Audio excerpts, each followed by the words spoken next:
Yun mga kalangga, mga karosyel, merong isang aksidente po. No? Nag-collapse po yung hauler ng mga troso.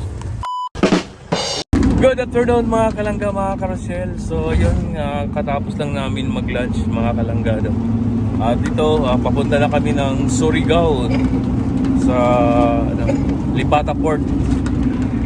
At medyo may kalayuan pa. Siguro mga isang oras pa mga kalangga. Hindi pala. Mga ano pa siguro mga 4 na oras pa mga kalangga, no? 4 na oras pa pala. Medyo malayo pa. Pero tara mga kalangga, samahan nyo kami. Yan po ang daan dito papuntang Surigao. Naayos pa. Under construction. Pero okay naman. Wala naman masyadong mga lubak-lubak. Hindi kagaya sa summer na talaga, lubak talaga.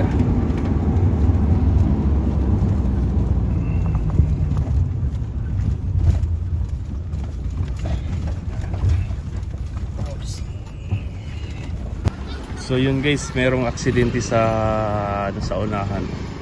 Grabe yung traffic guys, no? Napakahabang traffic. Ayun doon guys. Grabe yung ano. Meron pang kahoy dito. Kaya sobrang haba ng traffic guys. Hindi maayos yan. Abutan kami ng alas 9 ng gabi. Grabe talaga Papuntang port. Yun guys, ang haba niya no, grabe yung ano dito. May kahoy pa dito. Sabi pa namin itong laki ng tambak ng kahoy. Guys, ganito daw yung natumba.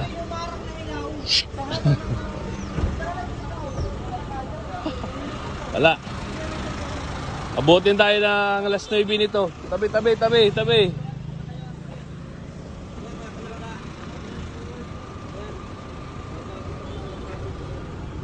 Ayan na.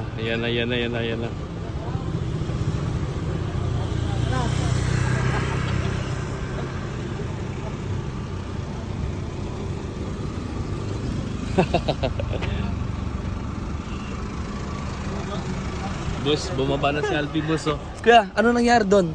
Tumba daw yung hauler. Yung 10-wheeler truck na may mga laman ng troso katulad nito? Daw sa kalsada. Nako. Isa-isahin pa yung mga troso. Patay tayo dyan. Dali tayo nito. No?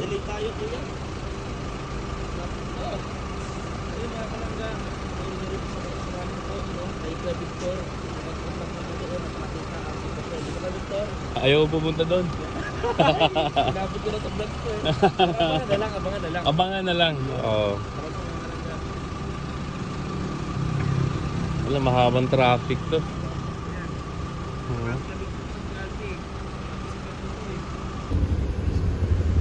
Isang vlogger Hindi alam kung saan pumunta tong isang vlogger doon.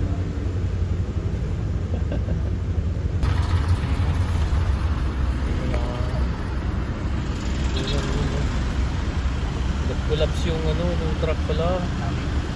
Yung tali nila, nag-collapse yun. So yun mga kalangga, mga carousel, no? Baka madidelay yung namin papuntang port, Surigao Port ng anong pangalan ng Parigoy? Lipata Port, no? Dahil po sa isang aksidente po na nangyari dito sa Agusan. At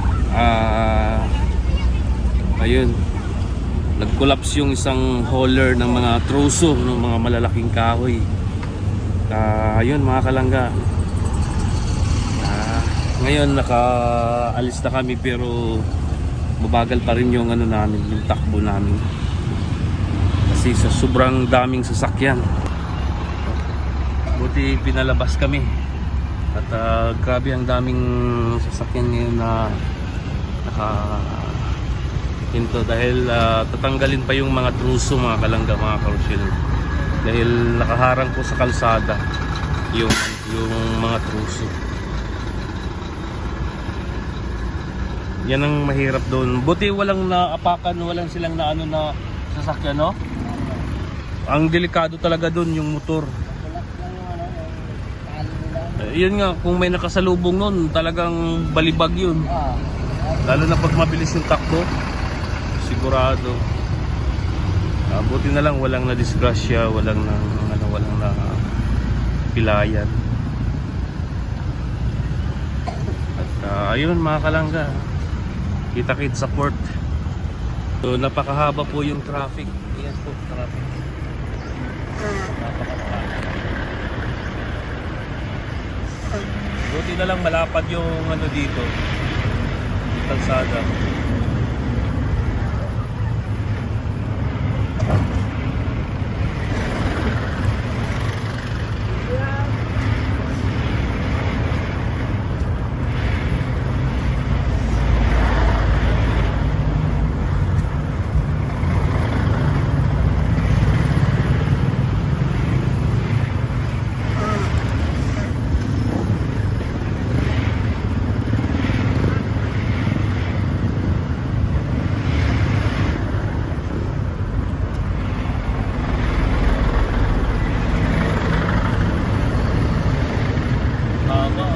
Grabe.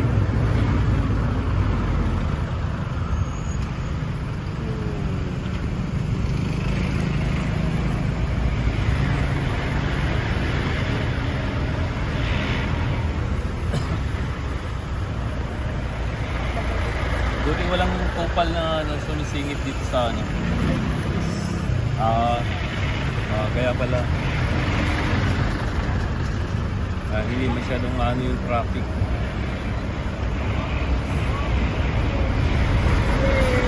Nakakatakot yun, no? Nakakatakot yun.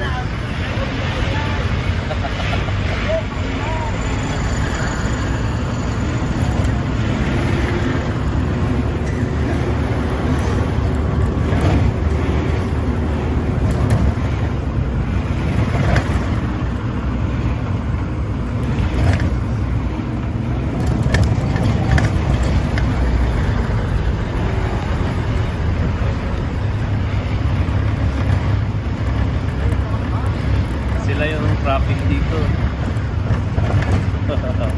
Inapakan pa ni Kuya yung ano. Buti hindi nakita ng pulis.